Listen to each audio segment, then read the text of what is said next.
नमस्कार प्यारे विद्यार्थियों, उम्मीद करता हूँ आप लोग घर में सही सलामत हैं।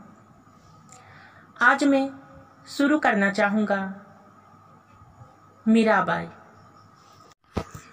पायो जी मैंने राम रतन धन पायो, पायो जी मैंने वस्तुओं मोलक दी मेरे सतगुरु, वस्तुओं मोलक दी मेरे सतगुरु, कृपा कर अपनायो, पायो जी मैंने राम रतन धन पायो, पायो जी मैंने वस्तुओं मोलक दी मेरे सतगुरु, वस्तुओं मोलक दी मेरे सतगुरु, कृपा कर अपनायो, पायो जी मैंने, पायो जी मैंने। इस तरह के मीरा भजन आजकल हमें रोज सुनाई देते हैं। मीराबाई द्वारा विरचित इस तरह के भक्ति मूलक गीत ही मीरा भजन है और आजकल घर घर में मीरा भजन सुनाई देते हैं। मीराबाई द्वारा विरचित इस तरह के भक्ति मूलक गीत ही मीरा भजन है। मीराबाई का जन्म सन 1498 ईस्वी के आसपास प्राचीन राजपुतानी के मेरता प्रांत के समीपवर्ती गांव कुर्की में हुआ था। उनका जन्म हुआ था 1498 ईस्वी के प्राचीन राजपुतानी के मेरता प्रांत में और कुर्की गांव में हुआ था उनका जन्म। उनके पिताजी का नाम रत्न सिंह था। राव दुदा इनके पितामह थे। शैशव में माता का देहांत हो जाने के कारण इनका पालन पोषण पितामह दादू के द्वारा हुआ था और शैशव में माता का देहांत हो गया और पितामह दादू ने उनका पालन पोषण किया था। दादू जी परम वैष्णव भक्त थे। इन्हीं के सत्संग में मीरा के हृदय में कृष्ण भक्ति का भाव उदित हुआ और दादू जी क्या थे? परम वैष्णव भक्त थे और उनके सत्संग में ही मीरा के हृदय में कृष्ण भक्ति का भाव उदित हुआ। उनका राज परिवार अनवरत युद्ध और साम्राज्य विस्तार में व्यस्त रहता था। शिक्षा दीक्षा का कोई विशेष प्रबंध ही नहीं था। अतः पारिवारिक वातावरण, समाज में प्रचलित लोकगीत एवं राजमहल में आने वाले सन्यासी एवं साधु के उपदेश ही मीरा की पाठशाला बने। राजपुतानी के घर में रहा करती थी मीराबाई।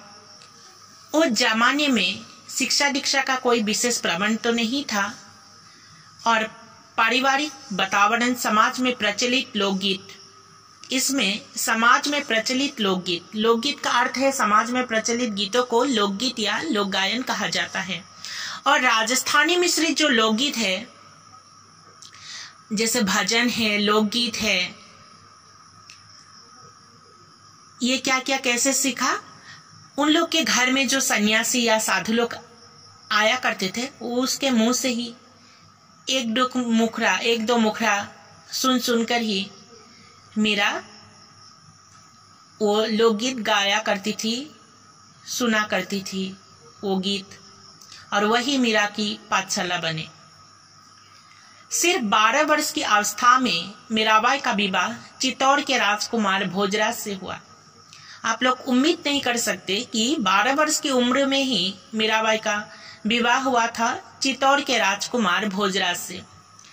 भोजराज चित्तौड़ के महाराज राणा संगा के ज्येष्ठ पुत्र थे और मां भोजराज चित्तौड़ के महाराजा राणा संगा के ज्येष्ठ पुत्र थे।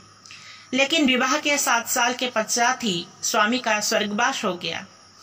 सिर्फ विवाह के 7 साल के बाद ही स्वामी का गुजर गए।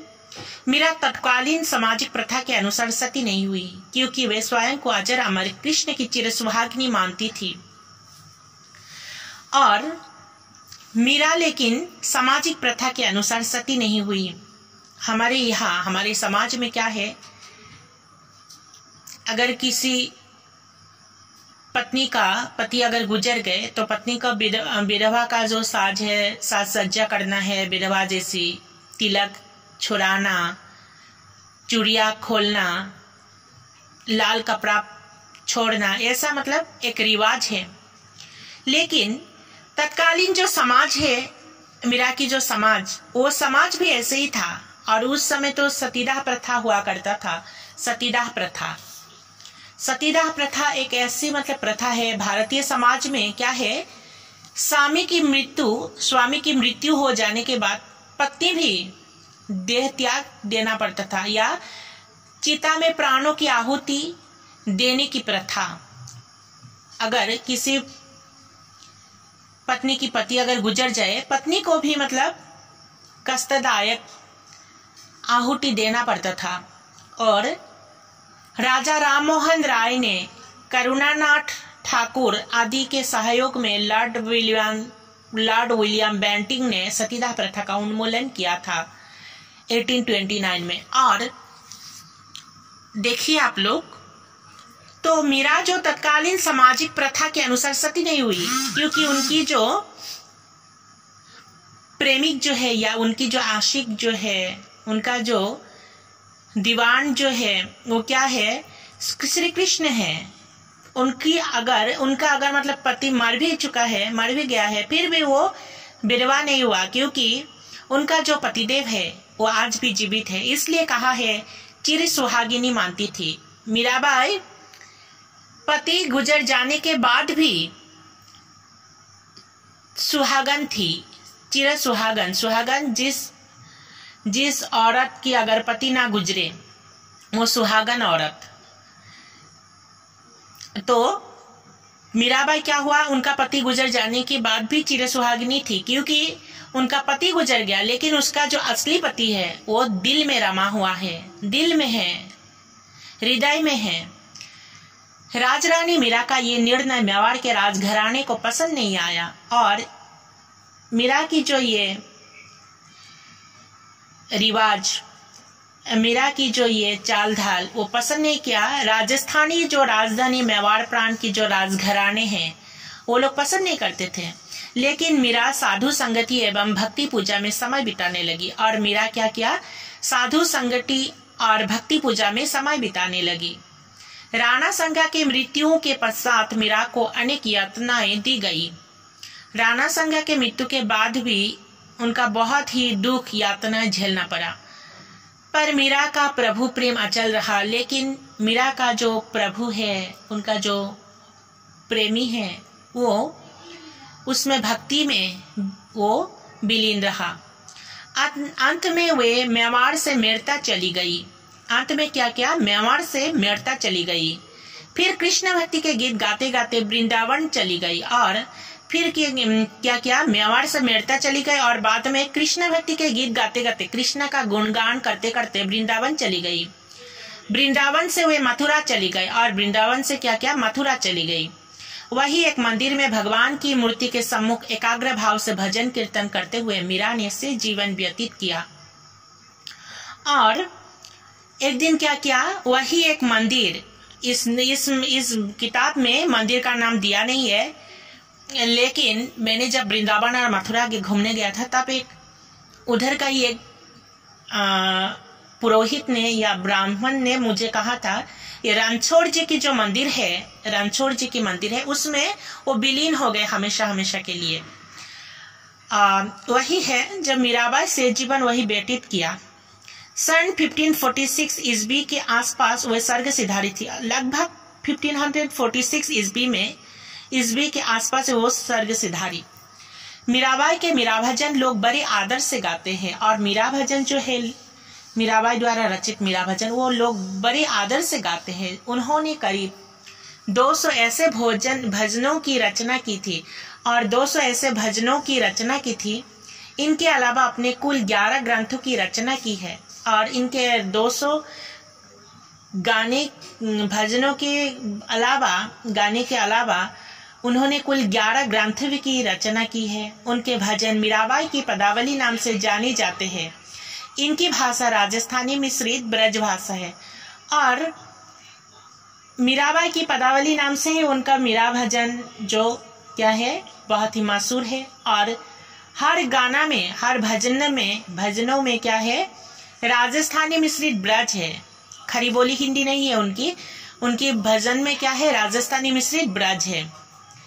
और मीरा भजन का मूल प्रतिपाद्य क्या है, अपने आराध्य के प्रति असीम अनुराग और भक्ति प्रेम। कृष्ण को क्या करते थे, पति मानते थे। मीराबाई और कृष्ण का जो भक्ति है वो क्या भक्ति है, दाम्पत्य भक्ति है। दाम्पत्य भक्ति है, स्वामी स्त्री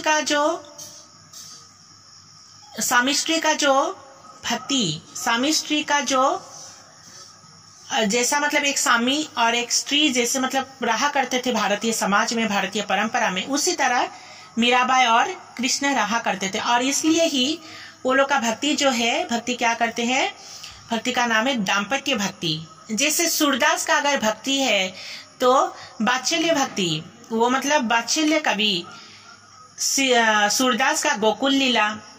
अगर आप लोग सूरदास के बारे में जानेंगे, तुलसीदास को अगर आप लोग को जानना है तो आप लोग तुलसीदास के बारे में आप लोग पढ़िएगा या गूगल में सर्च करके भी देख सकते हैं।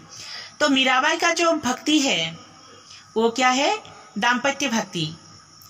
अपने आराध्य के प्रति असीम अनुराग, बहुत प्यार करते थे श्री कृष्ण को। ठीक उसी प्रकार भक्ति काल के और एक प्रमुख कवि है रसखान भी कृष्ण को बहुत प्रेम करते थे। और मीराबाई भी बहुत प्यार करते थे कृष्ण को, और कृष्ण को ही उन्होंने दिल में रमा है, हृदय में लिया है कृष्ण को। और भक्ति काल की एक प्रसिद्ध कवयित्री रही है मीराबाई।